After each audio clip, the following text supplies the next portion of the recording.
Banca del Parque Radio, en convenio con el colectivo de abogados José Alvear Restrepo, presenta La Banca del Parque con Marisol Garzón Forero, serie de programas para visibilizar la Colombia que no conocemos.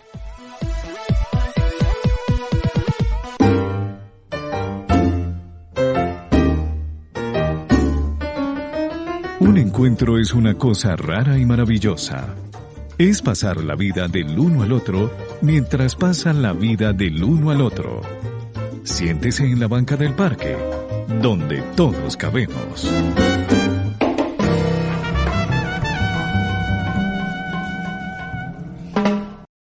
Para quienes hemos sido víctimas en este país, siempre sentimos que cualquier mecanismo, estrategia, instancia, organización que nos ayude a salir de esta impunidad, que nos ayude a ver cómo podemos tener justicia, cómo no pueden quedar en la impunidad nuestros casos, cómo siguen matándonos a nuestra gente y haciendo crímenes tan graves que no pasa nada y que eso está llegando a nuestros jóvenes y haciéndoles creer que eso es normal, pues es una lucha que llevamos muchísimos años. Y hoy vamos a estar hablando de una de esas estrategias, de esos mecanismos, de esas instancias internacionales que se vuelven un poco un nivel de esperanza para nosotros y para todos los que hemos tenido que vivir esta guerra de frente. Yo soy Marisol Garzón y me siento muy contenta de que usted se siente con nosotros en la banca del parque, en este convenio que hacemos con el colectivo de abogados José Alvear Restrepo. Hoy, que vamos a hablar del examen preliminar de la Corte Penal Internacional, está con nosotros Luz Marina H. Contreras. Ella es defensora de derechos humanos, es compañera de Eduardo Lobster Torres, detenido desaparecido el 20 de noviembre de 1986. Es integrante del Móvice, siendo vocera a nivel nacional,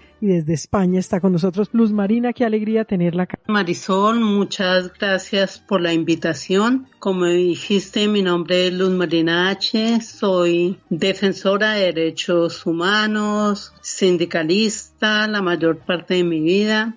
Empecé a involucrarme casi que todo el tiempo desde antes de la desaparición de mi compañero, porque trabajé con el Comité de Solidaridad con los Presos Políticos y el comité estuvo muy involucrado en la creación de la Asociación de Familiares de Detenidos Desaparecidos, y desde allí yo acompañaba a esta organización sin saber que años después llegaría a ser víctima. Mi compañero Eduardo Lobster Torres fue dirigente sindical del Sindicato de Trabajadores de la Universidad Pedagógica de Colombia, sede Bogotá. Siendo dirigente sindical y fiscal de esa organización, fue privado de la libertad y sometido a un consejo verbal de guerra por ser integrante del movimiento 19 de abril, el 26 de febrero de 1979. Estuvo recluido en las cárceles Nacional y La Picota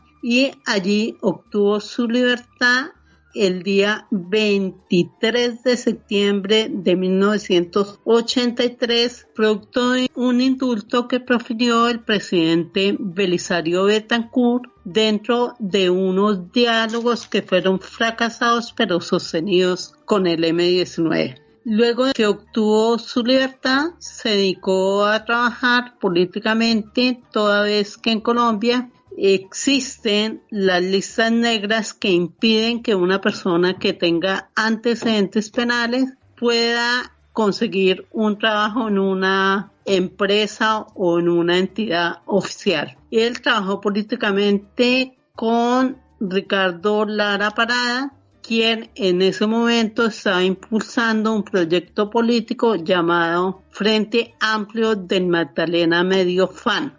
Estando en esa labor, 3 años, un mes después, fue detenido, desaparecido. Hasta el día de hoy no tengo ningún indicio de su desaparición. Todas las pruebas que se han logrado conseguir en el tema de la desaparición de él indican que cumple todos los requisitos, que para eso utilizaba la inteligencia colombiana contra los opositores políticos y que daban lugar a la desaparición. Eso hizo que durante muchos años uniera mi actividad sindical con la defensa de los derechos humanos. En el año 2004, algunas víctimas y producto del diálogo que venía sosteniendo el presidente Álvaro Uribe Vélez con las autodefensas de Colombia, las víctimas nos reunimos para discutir el qué hacer y decidimos dar origen a un movimiento que contrarrestara, impusiera la voz de las víctimas a denunciar lo que venía pasando, toda vez que considerábamos que no era posible que el Estado colombiano estuviera adelantando un diálogo con una organización que ellos mismos ayudaron a crear. Es así como el día 26 de junio del año 2005 se da origen formal al Movimiento Nacional de Víctimas de Crímenes de Estado, movimiento que está aglutinando más de 200 organizaciones, que cuenta con víctimas directas, con organizaciones victimizadas y con acompañantes de víctimas. Tenemos un nombre, somos víctimas, y un apellido, de Crímenes de Estado, porque consideramos que el Estado tiene responsabilidad directa en la comisión de muchos delitos que el pueblo colombiano ha sufrido, y por omisión porque el Estado colombiano nunca ha cumplido con su deber de velar por la integridad física y psíquica de su población. Al contrario, se ha hecho el de la vista gorda cuando se han cometido delitos de mucha gravedad, y por eso somos víctimas de crímenes de Estado, y en alguna medida hoy nos hemos convertido en esa piedrita en el zapato que incomoda al gobierno nacional, y por eso impulsa el negacionismo, que desconoce que el pueblo ha sido víctima y ha vivido un conflicto armado donde el Estado no es víctima, sino es un victimario más. Gracias, Luz Marina. Y está también con nosotros el doctor Reinaldo Villalba Vargas. Él es abogado, defensor de derechos humanos, presidente del colectivo de abogados José Alvear Restrepo. Doctor Reinaldo, qué alegría tenerlo acá. Marisol, un gusto estar nuevamente con usted y por supuesto con toda su importante audiencia. Es el doctor Reinaldo Villalba Vargas, que junto a Luz Marina H. Contreras se sientan con nosotros en la banca del parque.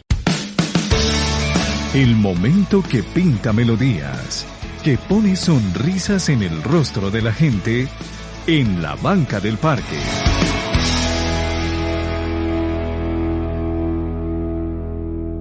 Madre, no llegaré a la hora de la cena. Aparecí en un lugar que no era mi hogar. Me duele estar tan lejos, oigo me están llamando. Siempre es un gusto contar con ustedes en Banca del Parque Radio, esta radio online donde todos cabemos. Estamos a punto de cumplir 9 años de estar al aire. El 15 de diciembre del año 2012 a las 3 de la tarde nació Banca del Parque Radio, y para nosotros ha sido una alegría, una satisfacción en medio de dificultades, de preocupaciones, pero también de muchas alegrías, porque ustedes han estado ahí. Ustedes son la razón de que nosotros sigamos en esta tarea que nos trae tantas satisfacciones. Hoy, en este convenio que hacemos con el colectivo de abogados José Alvear Restrepo, estamos hablando del examen preliminar de la Corte Penal Internacional, y está con nosotros Luz Marina H. Contreras y el doctor Reinaldo Villalba Vargas. Doctor Reinaldo, expliquémosle a la gente qué es la Corte Penal Internacional. Bueno, Marisol, en primer lugar, pues quiero felicitarla por estos 9 años que se acercan con Banca del Parque y los importantes aportes que ha significado todo este trabajo de Banca del Parque. ¿Qué es la Corte Penal Internacional? La humanidad siempre ha querido combatir la impunidad de los más graves crímenes que azotan a la humanidad. Después de la Segunda Guerra Mundial, recordemos, existió el Tribunal de Nuremberg. Este tribunal pues fue un tribunal conformado por vencedores contra los vencidos, y donde fueron procesados criminales de guerra nazis. Después de eso operaron otros tribunales internacionales ad hoc.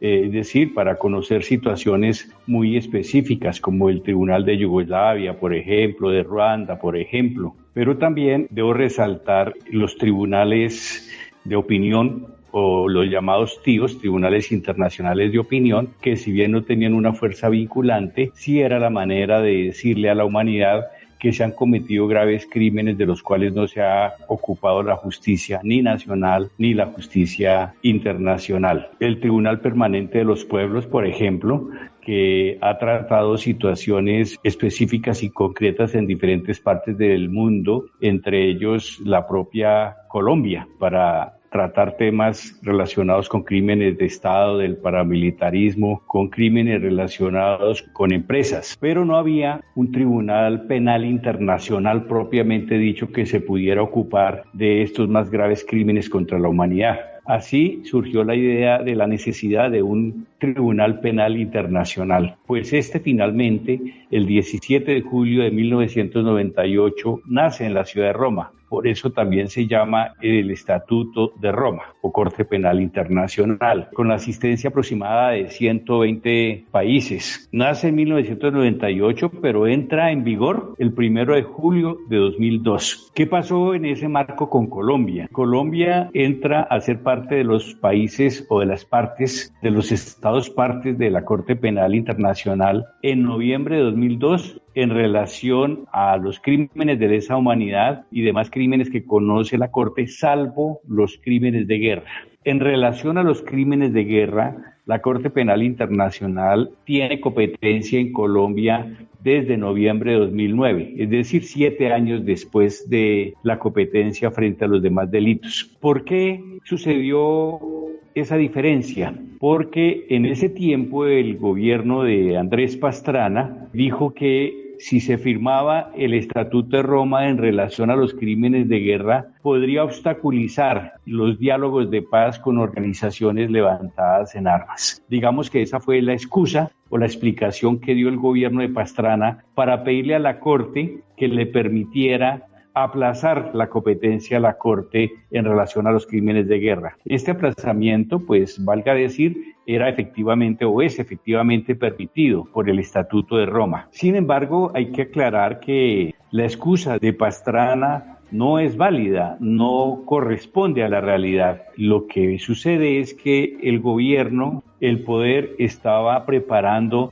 toda una ofensiva militar y paramilitar contra la insurgencia y lejos de querer asegurar diálogos con la insurgencia, lo que quiso fue aprovechar esos 7 años de diferencia para hacer una gran ofensiva militar y paramilitar contra la insurgencia. Y por supuesto que, como siempre se ha sabido, esas ofensivas, como bien se sabe, no se concentran exclusivamente en las organizaciones levantadas en armas, sino que afectan principalísimamente a la población civil en general, al campesinado y, por supuesto, son ofensivas que se aprovechan también para atacar las organizaciones sociales, las organizaciones políticas, de defensa de derechos humanos, a los periodistas, es decir, a todos los opositores políticos. Esa fue realmente la intencionalidad que tuvo el gobierno de Andrés Pastrana al pedir ese aplazamiento. Entonces, en definitiva, la Corte Penal Internacional opera para Colombia en relación a casi todos los delitos que contempla el Estatuto desde noviembre de 2002, pero en relación a las graves infracciones del derecho internacional humanitario, es decir, todas aquellas conductas que constituyen crímenes de guerra, es decir, relacionadas con el conflicto armado, solamente opera desde noviembre de 2009. La Corte Penal Internacional se ocupa de los crímenes internacionales que afectan mayormente a la humanidad, concretamente el genocidio, los crímenes de lesa humanidad, los crímenes de guerra y el crimen de agresión, que no alcanzó a quedar tipificado porque se opusieron los principales países, es decir, aquellos que tienen mayor influencia en la tierra, Estados Unidos, Israel, etcétera, precisamente porque, pues, el crimen de agresión tiene que ver con que ningún país y ningún gobernante puede agredir otro país. Entonces, pues esto, digamos, podría afectar a los imperios que con frecuencia acuden a la agresión directa de otros pueblos. ¿Cuándo entra a operar la Corte Penal Internacional? Entra a operar cuando el derecho interno, cuando la justicia interna de cualquier país que haga parte del Estatuto de Roma no opere. No opere porque no tiene capacidad frente a las organizaciones o a las personas que están cometiendo estos graves delitos, o porque no hay voluntad política, porque la impunidad es una política de ese Estado, es decir, el Estado no quiere llevar ante la justicia a quienes han cometido esos graves crímenes. Y la Corte Penal Internacional empieza a operar cuando el derecho interno, cuando la justicia de un país que haga parte del Estatuto de Roma no investigue ni sancione a los responsables de los crímenes internacionales, que repito, son genocidio, crímenes de lesa humanidad, crímenes de guerra, crímenes de agresión. Es decir, que la Corte Penal Internacional entra a operar en un país cuando ese país no puede o no quiere llevar ante la justicia a los responsables de esos crímenes. Eso es lo que se denomina como principio de complementariedad. Es decir, que el Estatuto de Roma, o mejor, la Corte Penal Internacional, entra a operar sí y solo si en ese país no se satisfacen las obligaciones de administrar justicia en relación a crímenes internacionales. Durante todo este tiempo, las organizaciones de derechos humanos y las organizaciones de víctimas han presentado numerosas comunicaciones ante la Corte Penal Internacional. Se llama comunicaciones técnicamente, pero pues podemos entenderlo como denuncias ante la Corte Penal Internacional. Por ejemplo, por lo que ha sido la sistemática asesinato de sindicalistas, por ejemplo, en lo que tiene que ver con los mal denominados falsos positivos, por ejemplo, lo que tiene que ver con la falta de justicia en relación a los paramilitares extraditados y no extraditados en la era de Uribe. Sin embargo, pues durante todo este tiempo hubo muchísimas reuniones de funcionarios de la Corte Penal Internacional con organizaciones colombianas y víctimas también, tanto en Colombia como en el exterior, principalmente en La Haya, que es la sede de la Corte Penal Internacional. La Corte Penal Internacional entonces empieza a operar y nosotros en Colombia nos aliamos a la coalición de organizaciones de derechos humanos para buscar que el Estado colombiano, así como otras organizaciones en otros países, buscaban que sus estados y que sus gobiernos entraran a firmar y a ser parte de la Corte Penal Internacional. En Colombia llevamos a cabo diferentes eventos, conferencias y foros en favor de la firma del gobierno de la Corte Penal Internacional. ¿Esto por qué? Porque de hecho había una sistemática y generalizada impunidad, o hay, en Colombia frente a crímenes internacionales que son competencia de la Corte Penal Internacional, especialmente lo que tiene que ver con crímenes de Estado y del paramilitarismo, que es una estrategia estatal. Así que las víctimas cifraron sus esperanzas de justicia en la Corte Penal Internacional. Yo creo que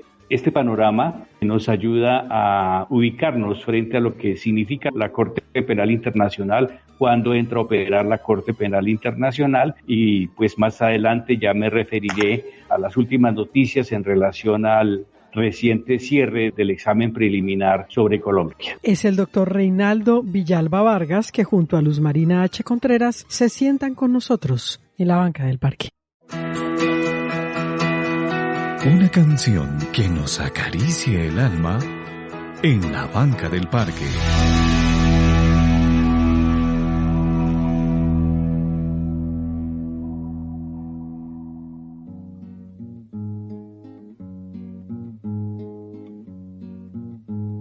Me mandaron una carta por el correo temprano.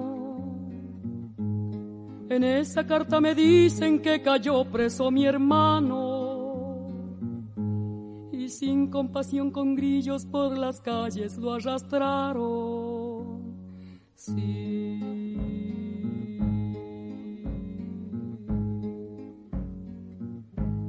La carta dice el motivo. La carta dice el motivo que ha cometido Roberto. Que ha cometido Roberto. Haber apoyado el paro que ya se había resuelto.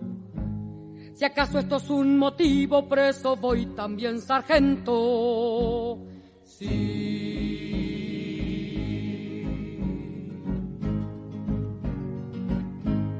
Yo que me encuentro tan lejos, esperando una noticia, me viene a decir en la carta que en mi patria no hay justicia.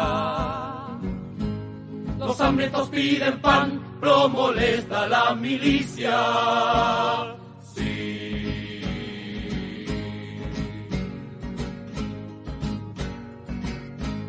Habráse visto insolencia, barbarie y alevosía, de presentar el trabuco y matar a sangre fría. A quien defensa no tiene con las dos manos vacías. Sí.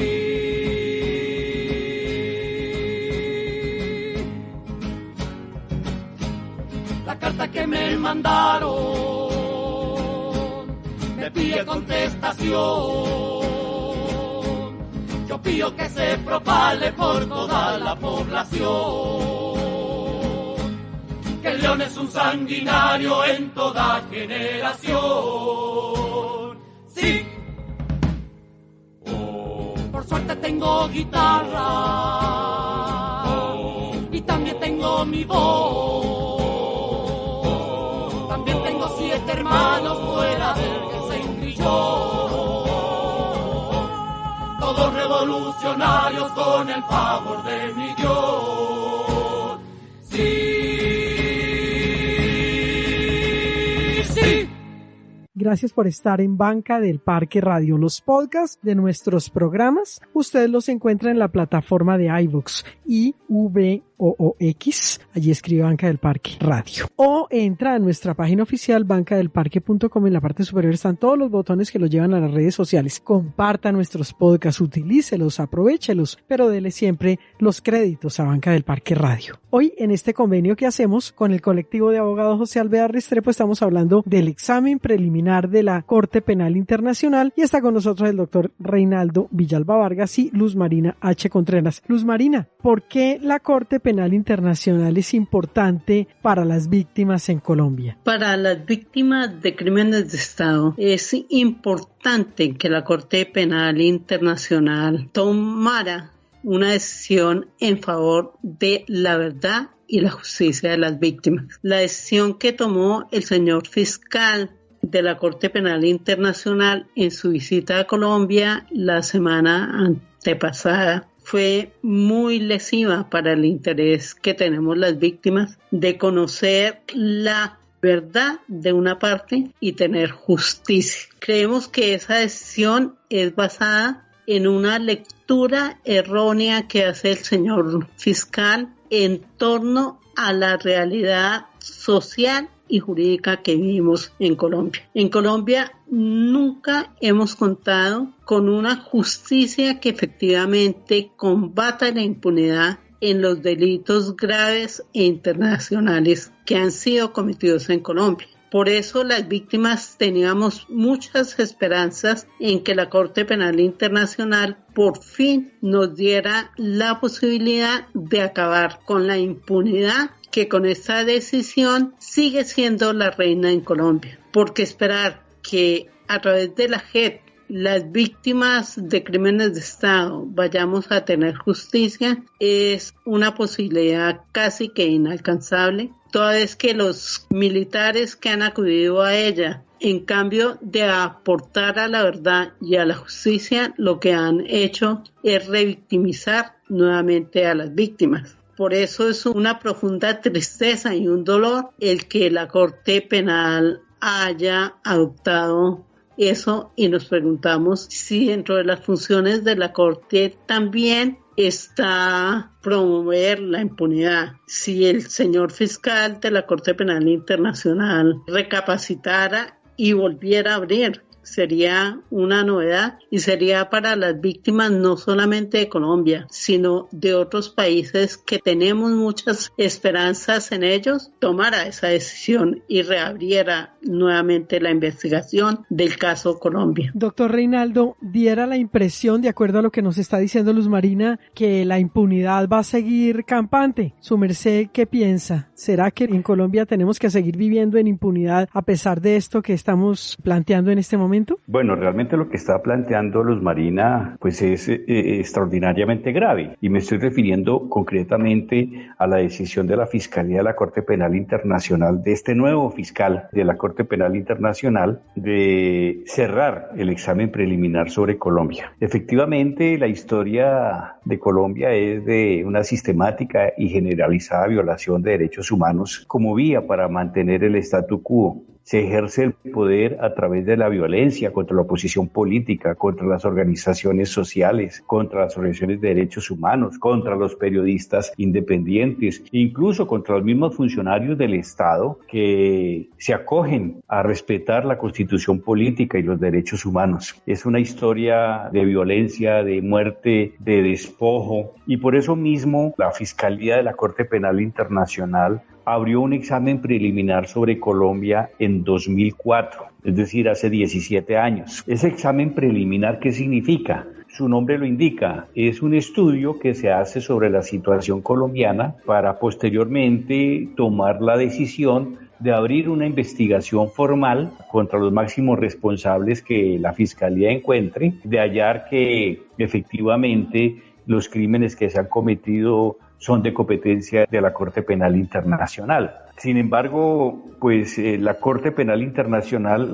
concretamente la Fiscalía de la Corte, no quiso abrir formalmente una investigación sobre Colombia, pese al repetido llamado que en ese sentido hicieron las víctimas en Colombia, sus organizaciones, así como organizaciones de derechos humanos y sectores democráticos. Y por el contrario, el nuevo fiscal de la Corte visita Colombia hace un par de semanas y trae en el bolsillo la decisión de cerrar ese examen preliminar, lo que efectivamente es un duro golpe a las expectativas que las víctimas tenían en relación a la Corte Penal Internacional. Indudablemente hay un sentimiento de frustración, un sentimiento de decepción, porque ante la impunidad creciente en Colombia, la esperanza estaba, digamos, depositada en la Corte Penal Internacional, que precisamente nació para que procesara a esos máximos responsables de graves crímenes internacionales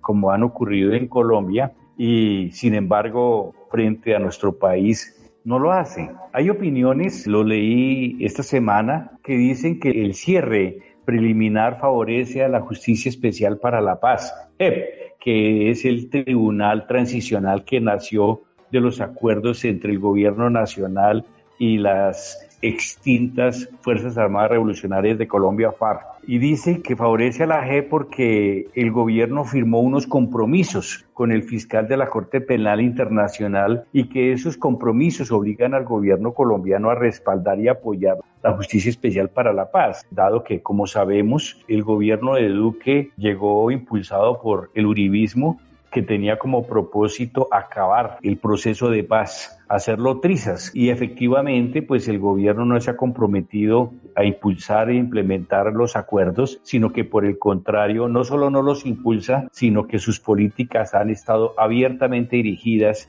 a vulnerar y a incumplir esos compromisos, especialmente lo que tiene que ver con tierras, con lo que tiene que ver con la sustitución de cultivos de uso ilícito, incluso lo que tiene que ver con el tema de las víctimas del sistema integral de verdad, justicia, reparación y no repetición. Y quedándome en el tema de la JEP, pues en reiteradas oportunidades el presidente ha atacado a la JEP en sus discursos públicos incluso. Entonces dicen algunos que con esta firma de estos acuerdos, de este memorando de acuerdos, entonces el gobierno ya quedó comprometido a respetar la JEP, a respaldarla y apoyarla. Sin embargo, ese compromiso, en mi sentir, no tiene reales garantías de cumplimiento, y menos en un gobierno que ha sido contrario o enemigo del proceso de paz y que no ha tenido voluntad política de consolidarlo.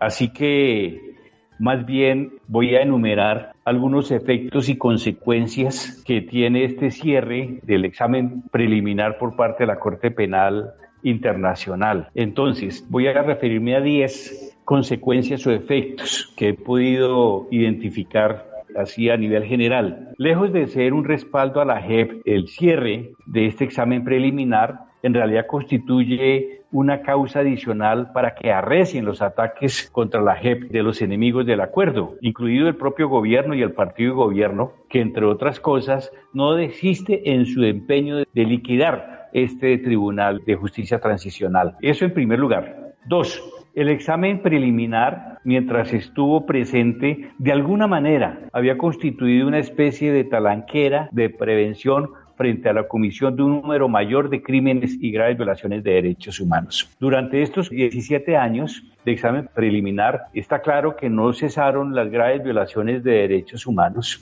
y que éstas continuaron, pero creemos que de alguna manera la situación hubiera sido muchísimo peor de no tener el ojo vigilante de la Corte Penal Internacional, porque en todo caso ese examen preliminar era una especie de disuasión, seguramente en muchos de los casos. Esa disuasión desaparece, así que los promotores de graves violaciones de derechos humanos del pasado, del presente y del futuro, pues no le temen a la justicia colombiana, dado que los ha amparado la impunidad, y de pronto el coco que tenían de por medio era la Corte Penal Internacional, que tampoco se está ocupando ya del caso de Colombia. Pero no significa eso que sobre hechos posteriores al acuerdo no haya posibilidad de que la Corte reabra la situación en Colombia. Un poco más difícil sobre los hechos anteriores a diciembre de 2016 de los acuerdos. Ya me referiré a este punto. 3. El fiscal de la Corte Penal Internacional concentró su decisión en el argumento de que la JEP estaba cumpliendo su rol de conocer los más graves crímenes cometidos en el marco del conflicto armado y que por tanto no se daban las condiciones de complementariedad de las que hablé en este primer punto para que interviniera la Corte Penal Internacional. Es decir, el fiscal dice, la JEP está funcionando, está conociendo de graves crímenes, entonces pues no hay lugar a que la Corte Penal Internacional intervenga en Colombia. Lo resumimos de esa manera. Pero hay que decir que esta lectura del fiscal de la Corte Penal Internacional sobre la realidad colombiana y su sistema de justicia fue muy superficial. Y lo que creemos o lo que creo es que adoptó la postura del Estado, recogió los argumentos del Estado, desconociendo la abundante y contundente información brindada por las víctimas y las organizaciones de derechos humanos que indican que la brecha de impunidad en Colombia frente a crímenes internacionales exigía que la CPI, como dijo ahorita Luz Marina, abriera una investigación formal sobre Colombia. 5. El fiscal de la Corte Penal Internacional, como dije, concentró su argumento en el examen preliminar en la existencia y funcionamiento de la JEP. Esta postura restringe de manera importante la comprensión de un universo de crímenes que no quedan o no están bajo la competencia de la JEP, dado que ésta tiene límites definidos, especialmente en relación al tiempo en que se cometieron los crímenes, es decir, durante la existencia del conflicto y concretamente hasta diciembre de 2016, momento en el que se firmó el acuerdo de paz, y no puede conocer de crímenes hacia futuro la JEP. Y en relación a que conoce únicamente también de los crímenes cometidos por causa o con ocasión del conflicto armado, tanto cometidos por la insurgencia como cometidos por fuerzas estatales. Es decir, que por fuera de la competencia de la JEP queda un universo muy amplio, muy grande de crímenes y víctimas de delitos internacionales, de crímenes de lesa humanidad que han sido cobijados por la impunidad por parte de la justicia colombiana. Es decir, no podemos atribuir absolutamente todos los crímenes que se han cometido en Colombia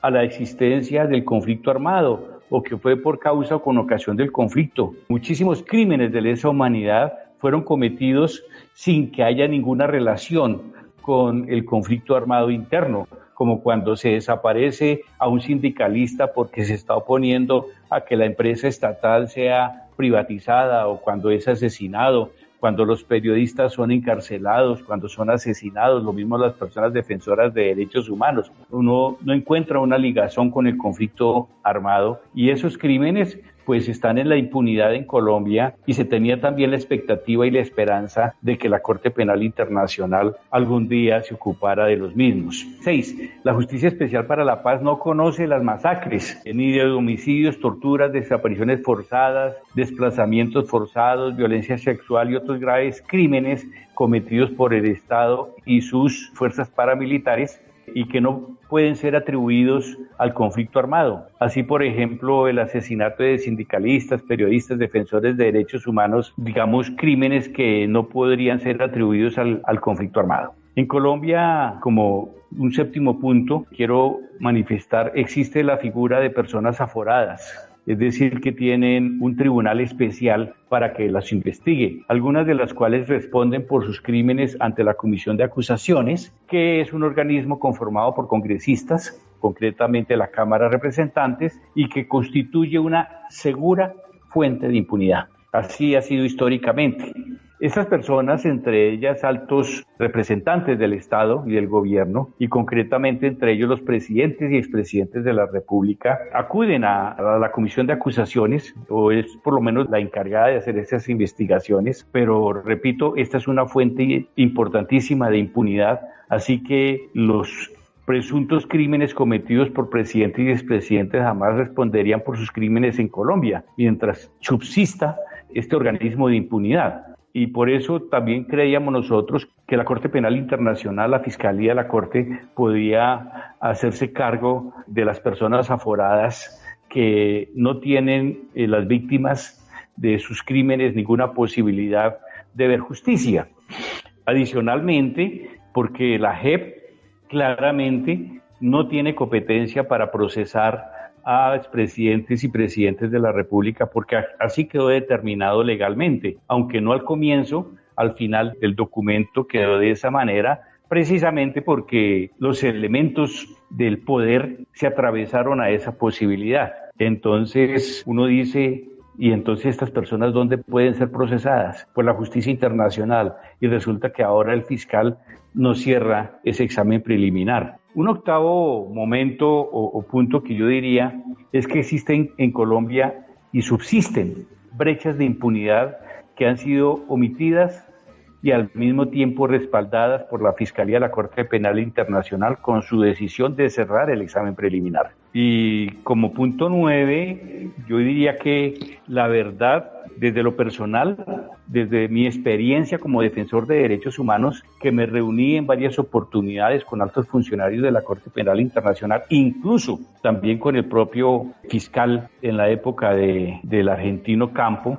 tengo que decir que participé de muchas reuniones en Colombia, alguna vez en París y por supuesto en la sede en La Haya, y yo tengo que decir que nunca detecté una voluntad política real de la Corte Penal Internacional para intervenir en Colombia. Siempre sentí que había resistencia para abrir esa investigación. Desde mis primeras reuniones con altos funcionarios de esa fiscalía, pude sospechar que iba a ser muy difícil que la Corte Penal Internacional actuara en Colombia, no por ausencia de los requisitos, sino por falta de voluntad política. Esa es mi apreciación muy personal frente al tema. Y como punto 10 yo diría, y último, que esta clase de decisiones por parte de la Fiscalía no le hacen bien al país en examen, en este caso a Colombia. No le hace bien a la justicia colombiana, no le hace bien a las víctimas, pero tampoco contribuye a mejorar o a mantener o al buen nombre de la Corte Penal Internacional. Este tipo de decisiones afectan el prestigio mismo de la Corte Penal Internacional, pues les dice de su obligación que tienen de combatir en serio la impunidad en relación a los crímenes bajo su competencia, crímenes que no procesa el país y que la Corte estaba en la obligación de hacerlo. Ha quedado herida la esperanza de las víctimas. Tendremos que buscar alternativas para impedir la impunidad de quienes actúan con la tranquilidad de estar por encima de la ley y de la justicia. Digamos que esta es como la apreciación general sobre el punto, Marisol. Es el doctor Reinaldo Villalba Vargas, que junto a Luz Marina H. Contreras se sienta con nosotros en la banca del parque. Y del baúl de los recuerdos, las canciones inolvidables suenan en la banca del parque.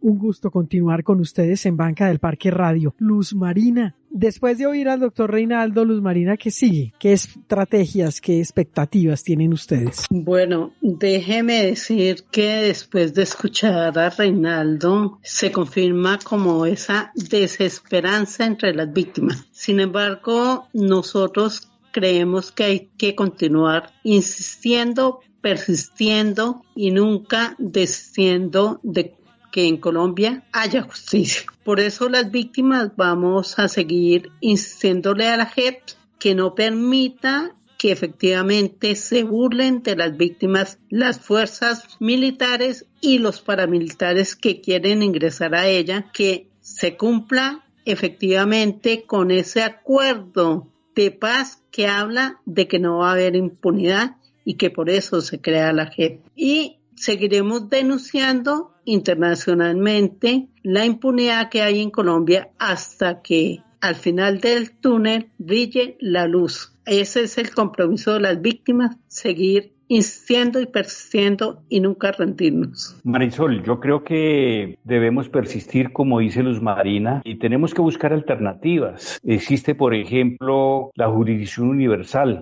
para el procesamiento de criminales, autores de graves violaciones de derechos humanos. Tenemos que mirar también qué posibilidades hay de rebatir esta decisión del fiscal dentro de la misma estructura de la Corte Penal Internacional. Tenemos retos y vamos a abordarlos. Es el doctor Reinaldo Villalba Vargas, que junto a Luz Marina H. Contreras se sientan con nosotros en la banca del parque. Banca del Parque Radio. Doctor Reinaldo, ¿qué tarea nos deja hoy? Hablé en el último punto de la jurisdicción universal. Entonces la tarea es consultar qué es la jurisdicción universal y que nos pongamos a pensar qué opciones tenemos allí para llevar a los autores de graves violaciones de derechos humanos y de crímenes internacionales. Doctor Reinaldo, un honor haberlo tenido nuevamente en Banca del Parque Radio. A usted muchísimas gracias. Muchos éxitos. Luz Marina, ¿qué tarea nos deja? Bueno, la tarea es apoyar a las víctimas de crímenes de Estado frente a las diversas tareas que desarrollaremos de combatir la impunidad. Para ello hacemos el llamado de ingresar a la página del MOVICE y conocer allí detalladamente qué significa ser víctima de crimen de Estado. Luz Marina, un abrazo para su merced en la distancia y ojalá que volvamos a vernos. Bueno, Marisol, muchísimas gracias. Angélica, muchas gracias y le retorno un gran abrazo. Es Luz Marina H. Contreras, defensora de derechos humanos, compañera de Eduardo Lobster Torres, detenido desaparecido el 20 de noviembre de 1986, integrante del MOVICE, siendo vocera a nivel nacional, que junto al doctor Reinaldo Villalba Vargas, abogado, defensor de derechos humanos y presidente del colectivo de abogados José Alvear Restrepo, se sentaron con nosotros en la banca del parque. Y yo soy Marisol Garzón. Los dejo con toda la programación de Banca del Parque Radio Online, donde todos cabemos.